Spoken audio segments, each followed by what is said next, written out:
खबर में खुश आमदेद। मैं हूँ आपका होस्ट सईद काजी और मेरे साथ मेरे को होस्ट मियां शाह साहब रनडाउन आपकी खिदमत में पेश करते हैं। ईरान ज़ाहिर है बड़ी स्टोरी है, इस पर बात करते हैं। ईरान अमन माहदे में ट्रंप एडमिनिस्ट्रेशन और पेंटागन, बल्कि हम यूँ अगर कहें कि जो रूलिंग शराफिया है अमेरिका की, उसके दरमियान स्प्लिट पैदा हो गई है और उसमें हम बताएंगे कि कौन से दो धड़े हैं। और इसी तरह स्प्लिट वहाँ पे नेतन्याहू पे शदीद तनकीद शुरू हो गई है। उनके मुखालफिन आ गए कि जनाब आपने जंग हार के हमारी काज को बहुत बड़ा नुकसान पहुँचा दिया। तो ये अब देखें सिलसिला किस तरफ जाता है। दूसरी तरफ ये भी कहा जा रहा है कि इजराइल ने माहिदा मानने से साफ इनकार कर दिया। तो क्या अमेरिका कल उसके साथ खड़ा होगा? और अब अगर इजराइल दोबारा हमला करता है तो इस मुआहदे के जो भी हैं ज़मानतकार कह लें हैं, ज़ाहिर है इसमें चाइना और सारे पीछे एक रोल अदा कर रहे हैं, तो इसका जवाब फिर कौन देगा, इस हवाले से बात करेंगे। अरब ममालिक के ज़िमन में ट्रंप ने यह कहा है कि जनाब 300 अरब डॉलर की सरमायाकारी वहाँ की जाएगी। सारे मुल्क जो हैं इस वक्त राब्ते कर रहे हैं ईरान से और सरमायाकारी की बात कर रहे हैं। उधर अगर हम मकामी सियासत की बात करें तो फैसल बावला साहब की बात जब करते हैं तो मैं पहले भी अर्ज़ करता हूँ कि बड़े ध्यान से सुननी पड़ती है। यहाँ मुल्क के अंदर क्या चल रहा है, अंदर भी हल चल रहा है। एक दो कॉलम भी आए थे सुहेल वड़ाई साहब के, इसी हवाले से ही मेरे ख्याल में हवाएं चल रही हैं। वो क्यों चल रही हैं, अंदर असल खेल की लड़ाई क्या है और कहाँ पर ख़त्म होगी। और साथ साथ ईरान की करेंसी ऊपर जा रही है और सोना नीचे आना शुरू हो गया है। तो ये तब्दीलियाँ। लेकिन मियां साहब, मैं आगाज़ इस बात से करूँगा, इस बात पे तो हम करते हैं कि पेंटागन और इसमें क्या दो धड़े बन गए हैं। लेकिन सवाल ये है कि जिस तरह हमने आज बात भी कर रहे थे, बुनियादी तौर पर जो सबसे बड़ा इशू है वो ये है कि अगर अमरीकी या ट्रंप जो है वो जंग की तरफ जाता है तो मैशत बैठ जाती है, बिल्कुल, और जंग से विदड्रॉ करता है तो वो खुद एक शिकस्त और सियासत, तो वो एक ऐसे मखमसे में है कि वो किसी समत जा नहीं सकते अब, बल्कि उन्हें जाना इसी तरफ पड़ेगा कि जो उनकी मैशत ऑलरेडी जिस तरह से है, हमने कल भी इस पर फिक्र दी थी। अब ये जो लड़ाई शुरू हो गई है, इसमें मुझे ये आप बताएं कि इसमें कौन कौन से धड़े हैं क्या, और जो एडमिनिस्ट्रेशन के अमेरिकन एडमिनिस्ट्रेशन के दरमियान जो दो धड़े बने हैं वो कौन कौन से हैं?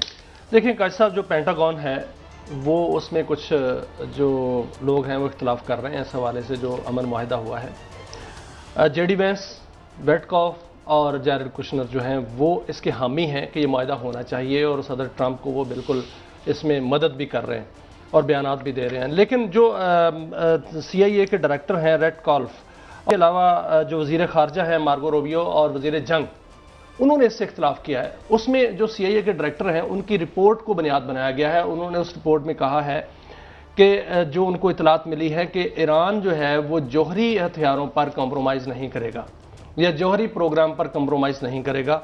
आज अगर ईरान जो है वो मुआहिदा हो भी जाता है तो कल को जब जौहरी मुज़ाकरात होंगे तो उस पर ईरान जो है वो वहीं अपने मामलात पर डटा रहेगा। इसलिए ये मुआहिदे पर नज़रसानी की जाए, मुआहिदा ना किया जाए। दूसरी जानिब स्ट्रॉन्ग सी राय है, बल्कि स्ट्रॉन्ग सी राय जो आपने बात की सर कि एक तरफ जो है इकॉनमी है, दूसरी तरफ सियासत है। इकॉनमी गई या सियासत गई, दोनों में से एक तो गया। लगता है अखीर तो दोनों जाएंगी, तो इसलिए ये इख्तलाफ पाया जाता है। और ये इख्तलाफ होने के बावजूद 19 जून को वहाँ जनेवा में एक तकरीब हो रही है जिसका बार बार ट्रंप जो है वो जिक्र कर रहे हैं। आज G7 की जो वहाँ पर मुलाकात हुई, वहाँ इजलास हुआ, तो वहाँ पर भी जो सदर ट्रंप ने कतरी अमीर के साथ जो है प्रेस कॉन्फ्रेंस की, उन्होंने भी वहाँ पर जिक्र किया कि 19 को तकरीब हो रही है।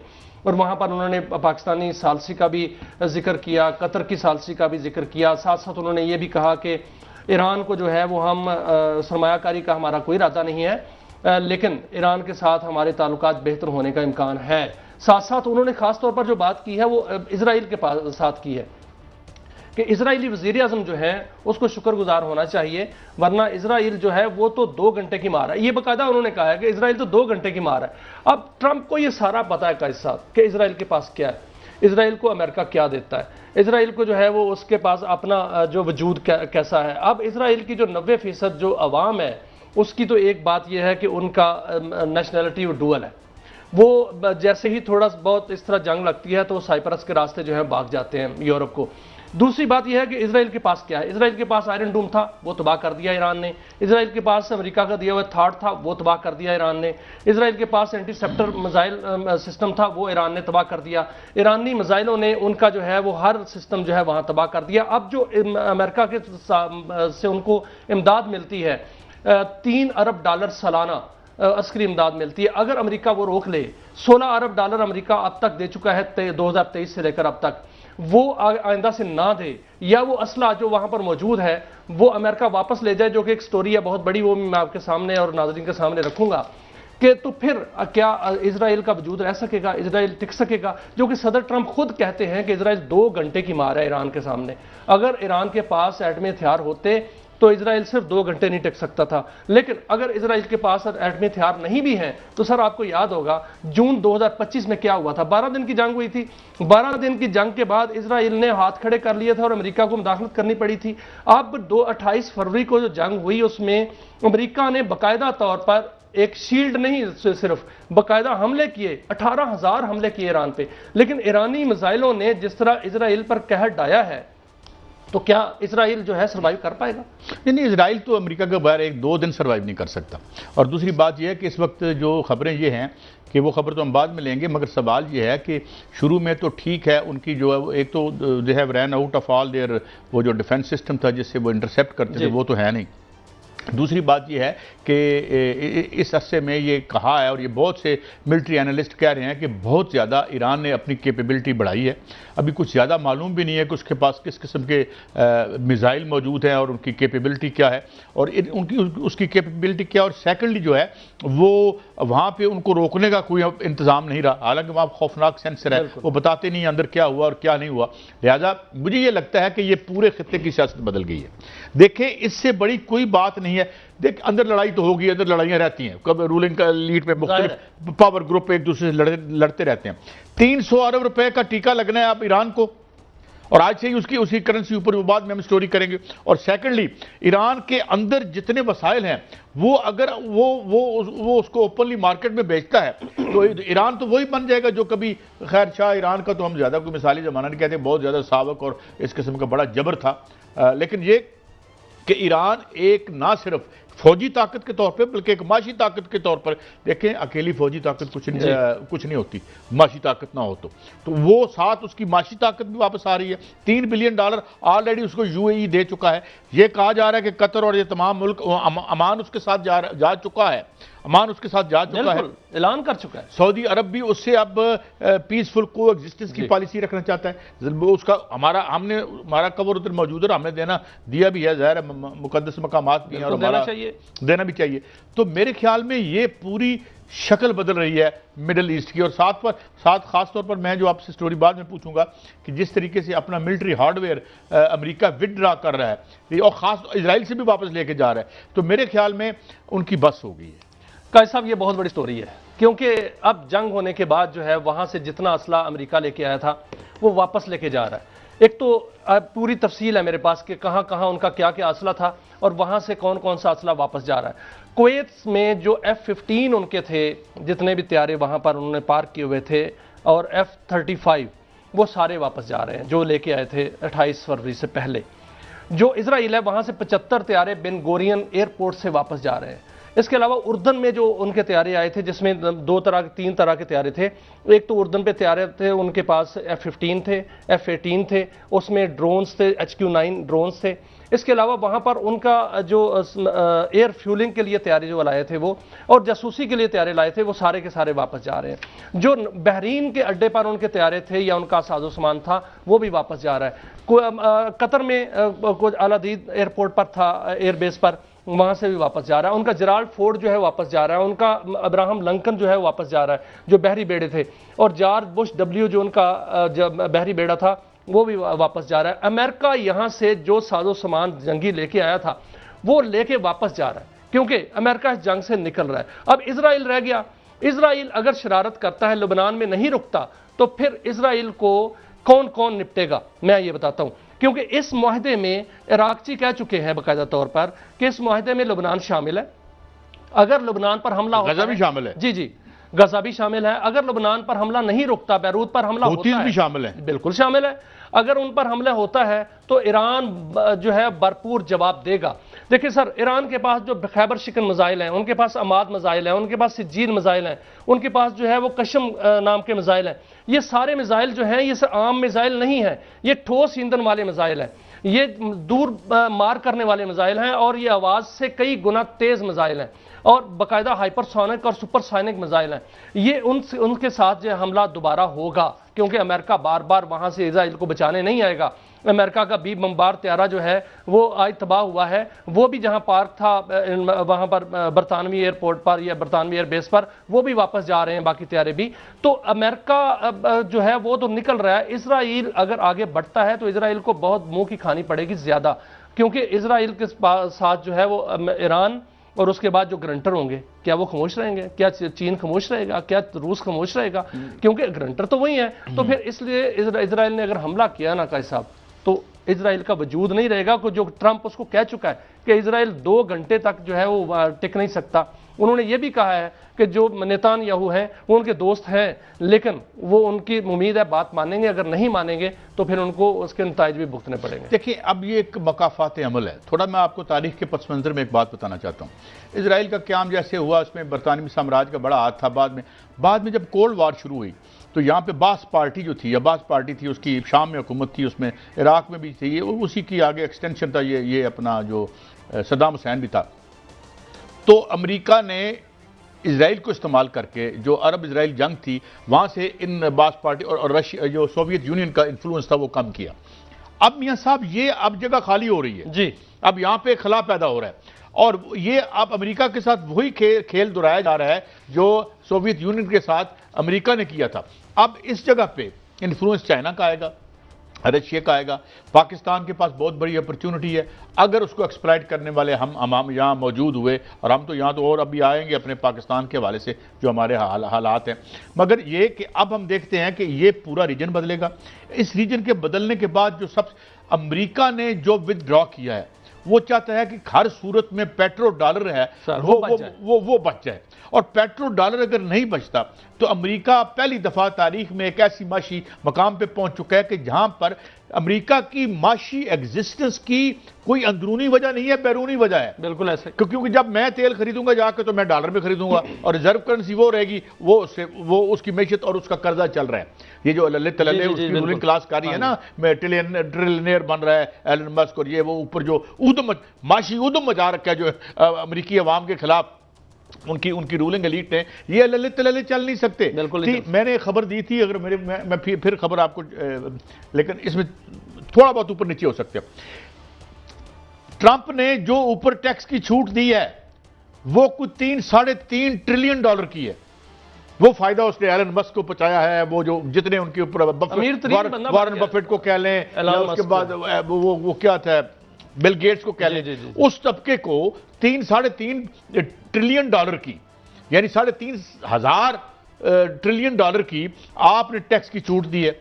नीचे मेडिकेड छीन रहे हो लोगों से, नीचे जो है वो प्राइस हाइक के जरिए लोगों की जेब से पैसे निकाल रहे हो, वो डबल पैसे वो दे रहे हैं। तो ये एक सिलसिला था। मतलब ये अमेरिकी, ये नहीं कि अमेरिका में दौलत की कमी है, बात ये है कि सारी उठा के, जिस तरह हम सारा दौलत और माल उठा के हम जाते हैं, दरवाजा ना करते हैं, जी यहाँ आईपीपीएस वाले रहते हैं, ये ले 200 अरब रुपया जो आपने हमें अंधेरे बेचे थे, काम उधर भी यही चल रहा है। काई साहब, जो ट्रंप है ना, उसको मिड टर्म इलेक्शन नजर आ रहा है, और उसको नजर आ रहा है कि मिड टर्म इलेक्शन में शायद काम ना बन सके, जो कि उनकी पॉपुलैरिटी जो है वो जिस तरह कम हुई है, या वहां जिस तरह महंगाई हुई है। अब ईरान में क्या होने जा रहा है, ईरान में या इस खित्ता कैसे बदलने जा रहा है, इसके बाकायदा हम खबर देंगे अगले सेगमेंट में। लेकिन वहां पर अब ईरान में जो अरब हैं वो वहां पर बाकायदा तौर पर सरमायाकारी कर रहे हैं। 300 बिलियन डॉलर ना क्या ना करते जो काई साहब 300 बिलियन डॉलर की बात हो रही है ना, वो अरब ममालिक ही लगाएंगे। अरब ममालिक जो है वो बाकायदा तौर पर ईरान के साथ सफारती ताल्लुकात बेहतर बना रहे हैं, क्योंकि ईरान, अच्छी बात है यार, अमन सुकून से रहें, इसमें कोई शक नहीं। ईरान जो है वो एक कुव्वत बनकर उभरा है इस खित्ते की, इसमें कोई शक नहीं। तो इस वहां पर जो है बाकायदा डेवलपमेंट के काम बाकी बाकायदा अरब ममालिक जो है वो करेंगे। जहां तक इजराइल की बात है, आज इजराइल के अंदर सफ़े मातम बिछी हुई है 2 तरह की। एक तो वहां से 10 लाख लोग जो हैं वो इसराइल छोड़ चुके हैं इस मुआहदे का सुनते ही। अब मुआहदा साइन होना है 19 तारीख को, उस वक्त तक पता नहीं 20 लाख या 30 लाख छोड़ जाएंगे, वो छोड़ चुके हैं वहां पर कि इसराइल का पता नहीं क्या होना है। वहां पर जो नेतान्याहू है, उनके वजीर खारजा हैं, उनका आर्मी चीफ है या उनके जो इंटेलिजेंस चीफ है, वो कहता है हमने जंग नहीं रोकनी।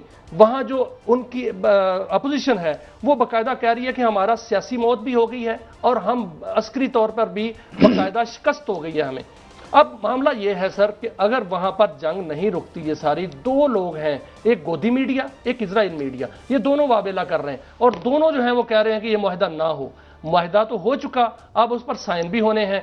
अब उसके बाद होगा क्या कि अगर उन्होंने जंग नहीं रोकनी तो फिर इजराइल जो है वो अकेला है, क्योंकि जो अमेरिका है वो तो यहां से निकल चुका है और वो सारा वाइंड अप कर चुका है। अब यहां पर क्या होगा, इस इलाके में क्या होने वाला है? इस इलाके में जो ईरान है और पाकिस्तान है और सऊदी अरब है, कतर है और कुवैत भी हम लगा लेते हैं, वो भी है, मिस्र है, ये एक इत्तेहाद बनने वाला है आने वाले दिनों में। अब इस मुआहदे के बाद एक और मुआहदा होगा और वो इत्तेहाद का मुआहदा होगा इन ममालिक के दरमियान, जिसमें तुर्की भी शामिल होगा, जिसमें अजरबैजान भी शामिल होगा। ये अगर बड़ा मुआहदा इत्तेहाद बन जाता है और साथ चीन और रूस भी आ जाता है, उनका कवर भी हो जाता है, तो आप देखें कि पूरे खित्ते की किस्मत जो है बदल जाएगी। नहीं, एक देखें ना, पहली बात तो ये कि जो अमेरिकन सिक्योरिटी कवर था उसकी तो जो फ्रिजाइल था बहुत, और वो तो बड़ा कमज़ोर साबित हुआ। अब बात यह है कि अगर आप देखें कतर की इन्वेस्टमेंट का आपको अंदाजा ही नहीं है कि अमेरिका में उसने कितनी की हुई है, बहुत ज़्यादा। अगर वो इन्वेस्टमेंट भी इधर आएगी।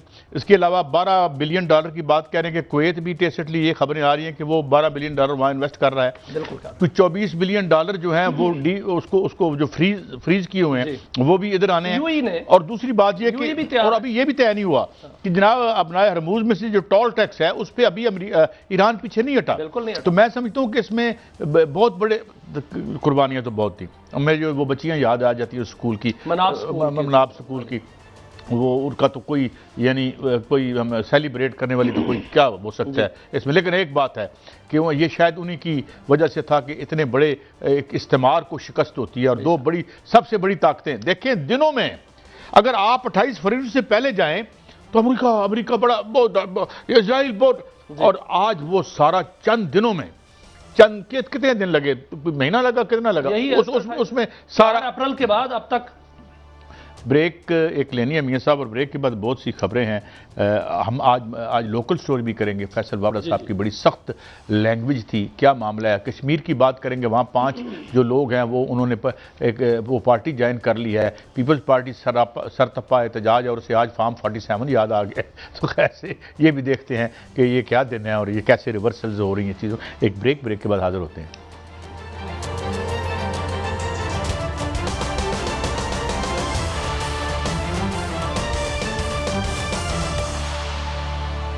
Welcome back. मियां साहब, हमें वतन अजीज़ के अंदर भी सियासी हलचल बहुत नज़र आ रही है और हम ये देख रहे हैं कि फैसल वावड़ा साहब जब मैदान अमल में आते हैं तो बड़े मानी खेज अंदाज में आते हैं। और दूसरा ये कि ये जो बजट आया और उसके बाद जिस तरीके से मैशत को इन्होंने फौरी तौर पर, उधर जंग शुरू नहीं हुई और साथ ही इन्होंने पेट्रोल की कीमतें बढ़ा दी। इनके अपने पुराने साथी मोहम्मद ज़ुबैर और ये लोग टीम इन्होंने बताया, हमें तो मैशत का ज़्यादा पता नहीं है। उन्होंने कहा जी बैठे बिठाए ऑयल मार्केटिंग कंपनियों या पेट्रोल पंप वालों को जो है वो बकौल मोहम्मद ज़ुबैर साहब ये फ़ायदा पहुंचा दिया गया। तो क्योंकि मैं तो माहिर नहीं हूँ इसलिए मैं उनको कोट कर रहा हूँ, बड़े जय्यद लोग हैं वो। और उसके बाद अभी 8,500 पे इन्होंने पावर यानी बेसिक नीड्स कहते हैं पूरी हो सकती है। अभी मैं एक जगह बैठा था तो किसी एक हमारे दोस्त मुस्लिम लीग नून के वो फरमाने लगे कि बेसिक नीड्स से मुराद कैलोरीज हैं। मैं यार कैलोरीज होती हैं, बेसिक नीड्स होते हैं कपड़े, बेसिक नीड होती है छत, बेसिक नीड होती है दवाई, बेसिक नीड होती है एजुकेशन, हाँ जी, बेसिक नीड होती है एम्प्लॉयमेंट। तो ये कब से बेसिक नीड जो है वो कैलोरीज बन गई हैं। तो मुझे लगता है कि कोई ऐसी सोच यहाँ पे मौजूद है कि मैशत के हवाले से, क्योंकि हमने बाहर जो हमारा एक डिप्लोमेटिक माज था उस पर हमारा जिस तरह से कद बना, उसके अलावा और ये भी देखें, ये जो कहते हैं ना हमने डिफॉल्ट से बचाया, और अरे भाई हमने सऊदी अरब को कवर दिया है, या आज हमारी जो डिफेंस की जो एक्सपोर्ट्स हैं वो कुछ 4 पैसे हमें आ जाते हैं। हमारी तो एक्सपोर्ट्स मियां साहब गिर रही है, सिवाय अगर हमारे मेहनत कश कोई 38 या 40 बिलियन डॉलर वहां से बाहर ने भेजे तो हमारे पल्ले क्या है। तो मेरे ख्याल में अब वक्त आ गया है यही कर दें हम इस गवर्नमेंट को बिल्कुल कोई नहीं भेजना, तो हम भेज सकते हैं ना हम बुला सकते हैं, लेकिन हम इनको दुआ करते हैं कि यही रहे। मगर यार चीज़ों को ठीक तो करें, IPPs का कुछ दुरुस्त करें, ये जो कैपेसिटी पेमेंट है इसका ड्रामा बंद करें, और ये जो 4.1% ऑफ द GDP जो $16 बिलियन बनता है, इसमें ठेकों में जो हेरा फेरी है बकौल IMF के, वो रिपोर्ट आपने बनवाई थी, वो बंद करके ये पैसे अवाम पे खर्च करें। मियाँ साहब देखिए काजी साहब, जब ये हुकूमत आई थी, ये हुकूमत दो पार्ट्स में आई है। एक तो PDM की हुकूमत थी, उसमें भी मियाँ शहबाज शरीफ जो हैं वज़ीर आज़म थे, और अब भी वज़ीर आज़म है। 2.5 साल हो गए हैं इस हुकूमत को, ये सारा अरसा मिलाया जाए तो 5 साल बनते हैं। अब 5 साल के अंदर अगर हमारी प्लानिंग नहीं है, जो कि वज़ीर प्लानिंग उस दिन कह रहे थे, जिस दिन ये इक़्तिसादी सर्वे आया है, उन्होंने उस दिन कहा कि देखें जो ज़राअत है वो हम इंपोर्ट करते हैं, हमें एक्सपोर्ट करना चाहिए। भाई आपने प्लानिंग क्या की है? 5 साल को प्लानिंग ही बता दें। वज़ीर प्लानिंग साहब कम से कम कौम को ये बताते कि मैंने ये प्लानिंग की है।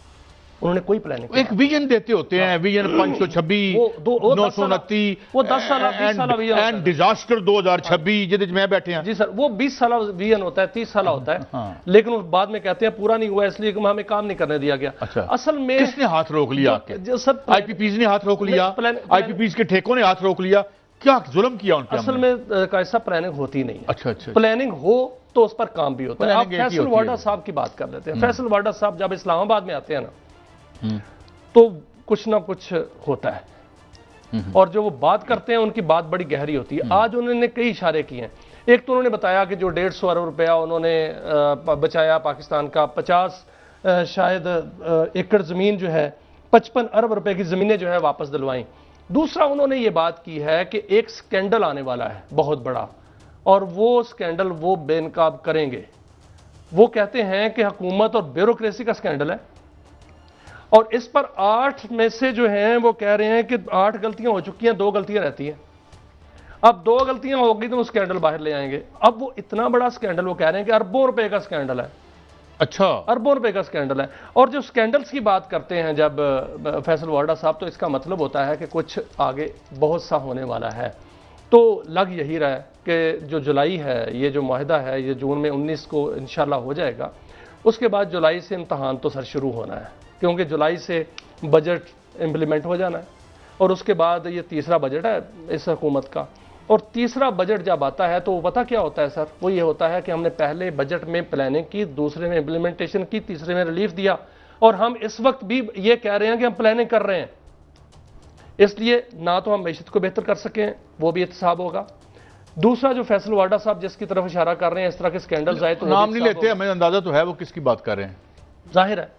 अब और उनका नाम पहले भी आता रहा है। उनका नाम पहले भी मुमकिन है गलत हो, फैसला तो अदालतों ने करता है, और अदालतें हमारी आज़ाद हैं माशाल्लाह। और बहरहाल जो फैसल वाडा साहब, जब आज उन्होंने 2-3 बातें एक ही हैं, इसके बाद उन्होंने कहा कि फील्ड मार्शल साहब जो हैं उनको नोबेल अवार्ड मिलना चाहिए और सदर ट्रंप को मिलना चाहिए, क्योंकि ये सारा जो मुआहदा है उसमें पूरे का पूरा किरदार इन्हीं 2 शख्सियात का है, और पाकिस्तान मिलना चाहिए। हम भी कहते हैं पाकिस्तानी क़यादत को जो है नोबेल अवार्ड मिलना चाहिए, क्योंकि पाकिस्तान ने एक आलमी जंग जो है बचाई है। लेकिन सर जब हम बात करते हैं मौजूदा हुकूमत की कारकर्दगी की, तो वो कारकर्दगी नजर नहीं आ रही। 28वीं तरमीम भी होने जा रही है, 28वीं तरमीम तो होनी है। ये इसका क्या टाइम फ्रेम आ रहा है जी इसका? ये क्योंकि बजट के बाद ही आएगी अब तो यार, जाहिर है ये बजट के पहले। देखिए सर, तरमीम होनी है, और ये तरमीम जो है ये आने वाले दिनों में हो रही है। ये आनी है, क्योंकि ये नहीं आती तो निज़ाम आगे नहीं बढ़ता। निज़ाम आगे बढ़ाने के लिए तरमीम होना ज़रूरी है, और वो होनी जो है आने वाले दिनों में आ रही है, और उसमें जो है वो सारे रास्ते निकलेंगे। आज सिक्योरिटी ज़राए से जो है वो बहुत बड़ी बड़ी खबरें आई काजी साहब, जो हम बात कर रहे थे मुल्क अजीज़ की, वतन अजीज़ की, तो इसमें सिक्योरिटी ज़राए की जानिब से कश्मीर का जिक्र भी किया गया है, इसमें जो अफगानिस्तान का जिक्र भी किया गया है, इसमें मौजूदा मुआहदे का भी जिक्र किया गया है, ख़ास तौर पे कश्मीर का जिक्र किया गया कि कश्मीर में जो तमाशा लगा हुआ है ये बैरूनी हाथ हैं इसके पीछे, क्योंकि पाकिस्तान ने हमेशा कश्मीर के लिए जो है वो पूरा मसला कश्मीर का मुद्दा उठाया है, और भारत ने हमेशा मकबूजा कश्मीर में जुल्म ही ढाया है। और वहाँ ये कहा गया सिक्योरिटी ज़राए की जानिब से कि भारत जो है वो कश्मीर को बज़ोर ताकत नहीं ले सकता, और जो बैरूनी हाथ इन जो इस वक्त वहाँ पर जो चल रहा है मामला कश्मीर के अंदर, इस सस्ते आटे के नाम पर, सस्ती बिजली के नाम पर और वहाँ पर जो है वो मसाइल के नाम पर जो तमाशा चल रहा है, ये असल में सस्ता आटा और सस्ती बिजली का वजह नहीं है। इसके पीछे बाकायदा तौर पर एक बैरूनी हाथ ख्वाजा आसिफ ने भी बताया कि वो बरतानवी हाथ है। बरतानिया में मौजूद जो कश्मीरी, हम क़यादत तो नहीं कहेंगे, जो वहाँ पर लोग हैं, वहाँ से उनके ताने बाने इंडिया से मिलते हैं और वहाँ से ये जो लोग हैं इनके साथ वो राब्ते में हैं। उनमें जो ज़राए हैं वो ये भी कहते हैं कि 10 लाख फौज जो है वो मकबूजा कश्मीर में है और वहाँ पर जुल्म हो रहा है और यहाँ पर जो है वो बाकायदा तौर पर साजिश जो है वो की जा रही है और मज़मूम मकासद के तहत इस्लाम आज़ाद कश्मीर में ये जो है वो लगाया हुआ है तमाशा, ये नहीं होने देंगे। अफगानिस्तान के हवाले से सिक्योरिटी ज़राए ने ये बात की है कि हमने हमेशा मुज़ाकरात की बात की, लेकिन अफगानिस्तान की जानिब से जो दहशतगर्दी है वो नहीं रोक रही है, इसलिए वहाँ पर जो इंटेलिजेंस बेस्ड ऑपरेशन किए जा रहे हैं। अच्छा, अभी ये जो थोड़े अभी कुछ दिन पहले भी ये बात किसने की थी जी कि बेहतर है कि हम 28वीं तरमीम करने बजाय इसके कि कुछ खुदा न खस्ता और ना हो जाए, ये भी तो एक बयान आया था। जी बिल्कुल आया था, ये तारिक फजल चौधरी साहब ने ये बात की थी। फिर गालबन अपने ख्वाजा आसिफ साहब ने भी बात की थी इस हवाले से कि जी खतरे के बादल, ये तो पार्लिमान के हवाले से भी बात। ख्वाजा आसिफ साहब की तकरीर जो है वो बड़ी ही जो अफसुर्दा तकरीर थी और नाउमीदी की तकरीर थी। हाँ, तो दूसरी बात ये है कि ये जो एक आला पंजाब की शख्सियत हैं, उनके हवाले से ये बातें तो पहले आ रही थी, स्कैंडल तो इधर इधर सोशल मीडिया पे कहीं ना कहीं सामने आ रहे थे। तो अब फैसल वावड़ा साहब ने खुल के उसकी तरफ इशारा कर दिया और वो भी कहते हैं बकौल फैसल वावड़ा साहब कि ये बिलियंस ऑफ रुपीस का कोई खेल जो है। देखें कायद साहब, इसमें जो एक वजीर है उनका नाम से शुरू होता है जिसकी तरफ वो इशारा कर रहे थे और उनकी तरफ उनका इशारा था कि कोई बिलियंस का जो है वो स्कैंडल है। वैसे भी अब ये स्कैंडल सामने आएगा और फैसल वाडा साहब सामने लाएंगे तो पता चलेगा, लेकिन जो वो इशारों के नाम में वो जो बात करते हैं तो इससे के नाम जो लफ्ज़ है ना, हरफ, चले हम इससे आगे नहीं जाते। तो दूसरा सर ये है कि जो मौजूदा जो क़यादत है हमारी, जो मौजूदा, उन्होंने 100 अरब की बात की है, 100 अरब से भी ज़ायद की है। अच्छा अच्छा अच्छा सर, जो मौजूदा कबीना का आप अंदाज़ा लगाएं ना, मौजूदा कबीना मामूली सी रकम है 100 अरब। उनकी कारकर्दगी क्या है? जो हमारे वज़रा हैं उनकी कारकर्दगी क्या है? क्या उनकी कारकर्दगी को जांचना नहीं चाहिए? क्या ये नहीं देखना चाहिए कि हमारा, मैंने तो सुना था कि पीएम साहब एक्शन ले रहे हैं और वो कैबिनेट में तब्दीली भी कर रहे हैं, ये सुना है और ये बाकायदा बात चल रही है और इस हवाले से 2 तरह के फार्मूले जो है वो डिस्कस हो रहे हैं। एक तो ये है कि वज़रा की कारकर्दगी का जायज़ा लिया जाएगा, क्योंकि जब वज़ीर-ए-आज़म ने हल्फ उठाया था उन्होंने बाकायदा ये बात की थी कि वज़ीरों की कारकर्दगी का जायज़ा लिया जाएगा। तो अब वज़ीरों की कारकर्दगी 2.5 साल हो गए हैं, अब तो ज़्यादा लेना चाहिए ना, तो अब ज़्यादा लिया जाएगा कायद साहब। और इसमें जो वज़रा जो हैं वो काम नहीं कर रहे उनको हटाया जाएगा, जिनकी कारकर्दगी बेहतर नहीं है उनको भी हटाया जाएगा और ये भी देखा जाएगा कि जिसने प्लानिंग नहीं की आगे उसने काम क्या करना है, क्या हमारी ज़राअत जो है बेहतर हो गई है, ये देखा जाएगा। प्लानिंग मिनिस्टर ने क्या प्लानिंग की है ये भी देखा जाएगा कि इंडस्ट्री मिनिस्टर ने जो है वो इंडस्ट्री के लिए कितना काम किया है, तजारत के मिनिस्टर ने तजारत के लिए बरामदात बढ़ाने के लिए कितना काम किया है, क्योंकि बरामदात तो हमारी कम हो गई है। एक ब्रेक की तरफ बढ़ते हैं। बेहतर है अपना हाउस एंड ऑर्डर करें, रोज रोज गवर्नमेंट बदलने की तो कोई हमें ज़रूरत नहीं है, यही ठीक कर लें काम। पर ब्रेक के बाद वापस आते हैं तो देखते हैं कि ये अब ईरानी करेंसी किस तरफ जा रही है, सोना किस तरफ जा रहा है, दुनिया में माशी हलचल भी है और हम क्या फ़ायदा उठा सकते हैं इस खत्ते में इस तब्दीली से, एक ब्रेक के बाद।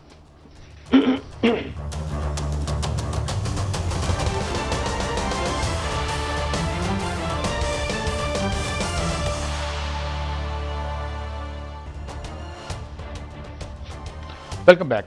मियाँ साहब, एक तो बहुत अच्छी खबर है कि जो इस मुआहदे की खबर आते ही जो आप मुझे एक तो ये बताएं कि पेट्रोल जो है वो आलमी मंडियों में तेज़ी से गिरा है और गालबन उसी सतह पे आ गया या उससे भी नीचे चला गया जब हम 258 रुपये का लीटर दे रहे थे और अब कितना है। तो ये एक तो तफसील बताएं ना कि उस वक्त कितना था पर बैरल और जब ऊपर गया तो किस तरह से इन्होंने कीमत बढ़ाई और अब ये नीचे आया तो हमें बहुत बड़ा रिलीफ तो मिलना चाहिए।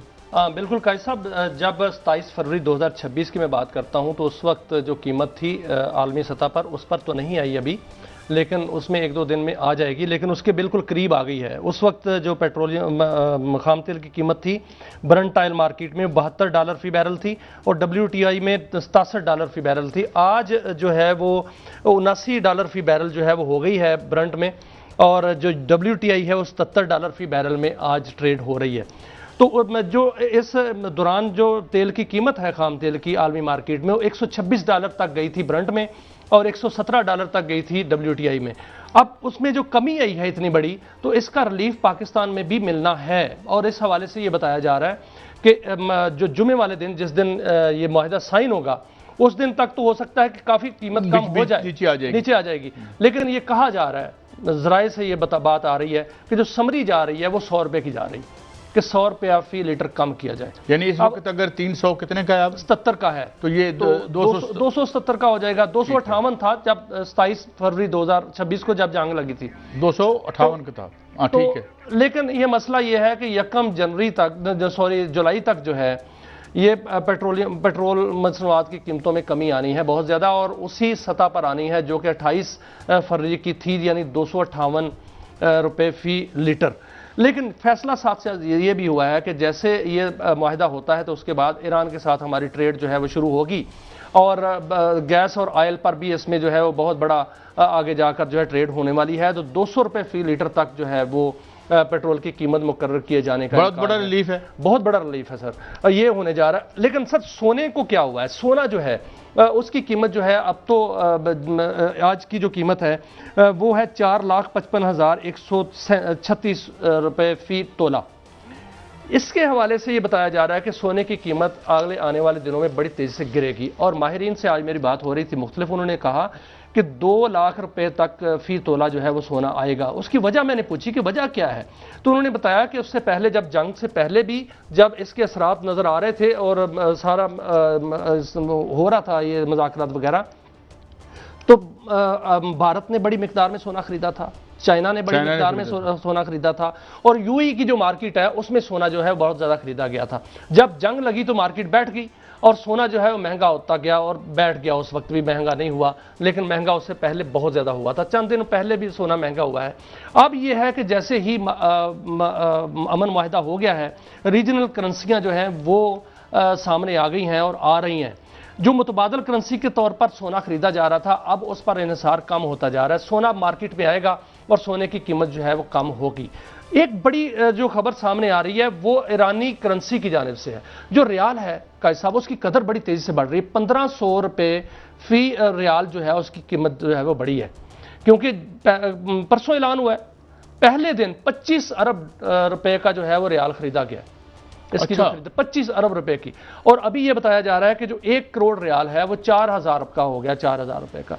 अब जैसे ही जो आगे आगे दिन बढ़ रहे हैं, जिस दिन ये साइन हो जाएंगे तो लगता है ये मजीद जो है रियाल बढ़ेगा। तो रियाल की कीमत जो है वो बड़ी तेज़ी से बढ़ रही है, जो कि खुशाइंद भी है, और डॉलर की कीमत उसी हवाले से जो है वो गिरेगी वहां पर, और जो ट्रेड होगी वो ईरानी सुना रियाल मिल ही नहीं रहा मार्केट से, नहीं मिला। 25 अरब रुपए का रियाल जो है वो खरीदा जा चुका है, और मजीद खरीद एक दिन में, सिर्फ एक दिन में 25 अरब रुपए का, और अगले आने वाले दिनों में हो सकता है ये 100 अरब रुपए का जो है रियाल खरीदा जा सके। मैं सोच रहा हूँ यार, अगर हमें करोड़पति बनना है तो हम भी 4000 खर्च करके करोड़पति ना हो जाए रियालों में। रियाल बहुत तेजी से खरीदा जा रहा है, और वो उस हवाले से ये बताया जा रहा है कि ये जो आने वाले दिनों में जो रियाली 25 अरब पाकिस्तानी का जो खरीदा गया वो फिर ट्रिलियन ऑफ रियाल होंगे जो खरीदे गए, ट्रिलियंस ऑफ रियाल, और मार्केट में इतने रियाल थे और इतने रियाल और भी आ रहे हैं। तो ये बड़ी अच्छी खबरें हैं, और अगले आने वाले दिनों में आप बहुत बहुत अच्छी खबरें सुनेंगे। मैं आज बात मेरी हो रही थी कुछ सफारती ज़राए से भी, और कुछ ट्रेड मिनिस्ट्री के अंदर भी, और दीगर हुकूमती ज़राए से भी बात हो रही थी। तो उन्होंने बहुत अच्छी खबर जो दी है वो ये दी है कि जैसे ये मुआहदा होता है तो फौरी तौर पर तैयारी है पाकिस्तान और ईरान के दरमियान एक बहुत बड़े तजारती मुआहदा। यार एक तो उधर से पेट्रोल लेके आए जी, वहां से पेट्रोल भी आना है, गैस भी आनी है, और यहाँ पे 100 रुपए का दें किसी सबको पेट्रोल। यहाँ पर 100 रुपए का हो सकता है, आप लेवी भी लगा लें तो 150 रुपए का, और बिजली जो है उसकी कीमत नीचे आ जाएगी। पहले हम 100 मेगावाट की बिजली जो है ले रहे हैं, 400 मेगावाट का आगे मुआहदा होना है। अगर 400 मेगावाट वहां से आता है तो ग्वादर के लिए ये बिजली इनफ होगी। हम तो 45,000 मेगावाट ले रखी है और खर्च हम 25 भी नहीं करते, और उसके पैसे दिए जा रहे हैं। ये एक अलमिया है कायद साहब, और 2000 अरब रुपया जो है वो हम सालाना देते हैं। हम सिर्फ IPPs की कैपेसिटी पेमेंट नहीं देते, हम ये बिजली की तकसीम कार कंपनियां जो हैं इनकी भी कैपेसिटी पेमेंट देते हैं, क्योंकि इनको जो कोटा मिलता है बिजली का वो मुकम्मल तौर पर इस्तेमाल नहीं होता। वो उनके जो है वो जो लॉसेज हैं उनमें ज़ाया हो जाता है, चोरी में ज़ाया हो जाता है, और उसके पैसे भी हम देते हैं। इसके अलावा जो ट्रांसमिशन लाइंस हैं उसका जो कैपेसिटी है वो भी हम दे रहे हैं। तो जो सार्फिन है वो कैपेसिटी पेमेंट तो हर तरफ से दे रहे हैं, लेकिन वो जो है बिजली इस्तेमाल नहीं हो रही। ये एक अलग है, अलमिया है। लेकिन 750 जो MMCFT गैस वहाँ से ईरान से अगर फ्लोस का शुरू हो जाता है रोज़ाना की बुनियाद पर 750 मिलियन। हमने तो पाइपलाइन बनाई नहीं है, पता नहीं कब बनेगी वो। नहीं सर, वो इतना जल्द बड़ा काम नहीं है, वो बड़ा काम नहीं है। LPG वहां से तो आ सकती है ना फौरी तौर पे। LPG के अगर बॉजर जो हैं वहां से आएंगे तो जो हम LPG बड़ी दूर से समुद्री रास्ते से लाते हैं और यहां से अगर वो आ जाएगी तो LPG इस वक्त जो है वो आम बंदे का फ्यूल है, वो इस वक्त जो है वो बहुत महंगी है, ब्लैक में मिल रही है। लेकिन अगर ईरान से आ जाएगी तो LPG जो है 100 रुपये लीटर या केजी हो जाएगी, तो उसमें जो आम सारिफ है उसका फायदा हो जाएगा और पेट्रोलियम मसनूआत की कीमतें जो है वो कम हो जाएंगी।